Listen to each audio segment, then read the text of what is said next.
I never expected to live in the northeast of England, and I'd only been here once, and that was in 1983.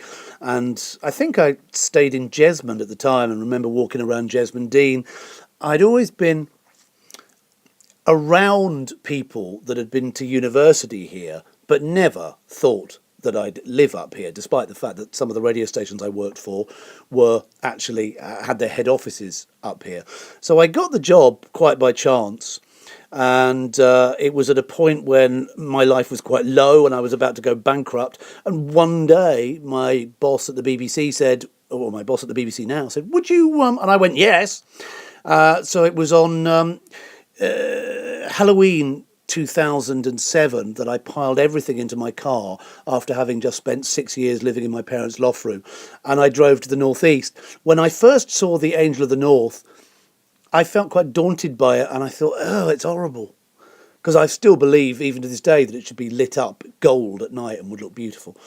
And I began to settle, and all my stuff was in storage. And I'd lived in Dubai, and I'd lived in Manchester, so I had things in storage in Manchester and in Gravesend, where the stuff had gone when I come back from Dubai, and at my parents'. So I moved to the northeast. I found a house. I'd never had a house before. I'd only ever had a flat. And a friend of mine congregated all my things together in one day that I hadn't seen properly for 10 years. And they all arrived on November the 12th, 2007, at my house in Westmore. And I thought I would never, ever, ever get to unpack everything. But the thing that surprised me was the day that David came up to help me move in, he got lost. And somebody in the Killingworth Westmore area said, "Oh, don't worry, pet." And they got in the car with him and brought him to my house.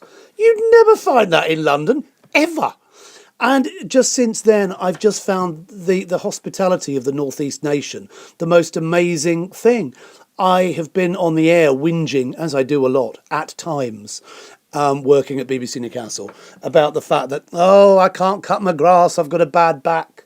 And in one day, in 2008 or 9, I came home and the grass was cut. And I honestly thought the fairies had done it. I was just, what? Who's done that? Anyway, it turned out to be my neighbour, Steve Pett, as I call him, who then proceeded to cut my grass whenever I needed it done. I was amazed. It has to be said, now I tend to do it myself. This is a man who is a proud North Shields boy and who actually also moved house for me. The tenure on my house in Westmore was up and I moved straight from one house to the other. And Steve Pett, amongst other neighbours, did it all for me while I stood there on the pavement going, because I'm a bit bobbins when it comes to having organisational ability. So my abiding memory and thoughts of the Northeast, be it Sunderland, Newcastle or Northumberland, or not even Newcastle, Sunderland, Newcastle or Northumberland, are the friendliness and the approachability of the people in the Northeast of England.